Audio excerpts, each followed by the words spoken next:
ধন্যবাদ। আজকে ৯ আগস্ট আন্তর্জাতিক আদিবাসী দিবস। আদিবাসী ইস্যুটা কোনো এখানকার পার্বত্য চট্টগ্রামের বা বাংলাদেশের কোনো ইস্যু নয়, এটা আন্তর্জাতিক ইস্যু। তাই আজকের দিনে আমরা কিন্তু পার্বত্য চট্টগ্রাম চুক্তির পরেই বিশেষ করে আদিবাসী ফোরাম তথা পার্বত্য চট্টগ্রাম জনসংহতি সমিতির নেতৃত্বে আমরা লাগাতার কিন্তু আমরা দাবি দেওয়া জানিয়ে আসছি আমাদের যেন আদিবাসী হিসাবে সাংবিধানিক স্বীকৃতি প্রদান করা হয়। আজকের দিনেও আমরা যেহেতু স্বৈরাচারী সরকারের পতন হয়েছে, বর্তমানে অন্তর্বর্তীকালীন সরকারের নেতৃত্বে দেশ পরিচালিত হচ্ছে, হয়তো অতি নিকট ভবিষ্যতে হয়তো গণতান্ত্রিক সরকার একটা নির্বাচনের মাধ্যমে গণতান্ত্রিক সরকার আসবে। এই আমাদের অবশ্যই প্রত্যাশা থাকবে, আশা থাকবে, আমাদের জোর দাবি থাকবে যে আমরা যাতে সাংবিধানিকভাবে আদিবাসী হিসাবে স্বীকৃতি পাই।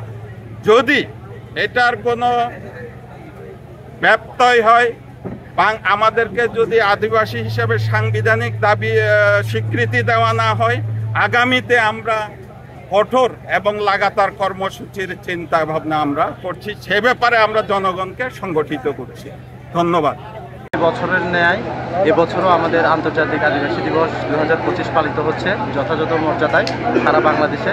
এবং আপনারা ইতিমধ্যে অবগত হয়েছেন সারা বাংলাদেশে 50টিরও বেশি আদিবাসী জাতিসত্তা রয়েছে। কিন্তু দীর্ঘদিন ধরে আমরা এই সরকারের কাছে দাবি জানিয়ে আসছি যে আমাদেরকে আন্তর্জাতিকভাবে বাংলাদেশের যে স্বাক্ষরিত হওয়ার কথা সেটি এখনও সরকার নিশ্চিত করেনি।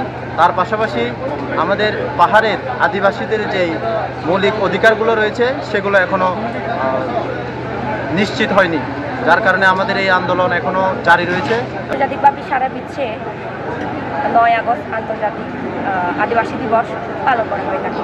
তার সাথে সম্পর্ক জানিয়ে আমরাও প্রতি বছরের ন্যায় এই দিবসটি পালন করে থাকি। কিন্তু আফসোসের বিষয়, বাংলাদেশ সরকার কর্তৃক বাংলাদেশে বসবাসরত সকল আদিবাসীদেরকে এখনও সাংবিধানিক স্বীকৃতি আদিবাসী দেয়।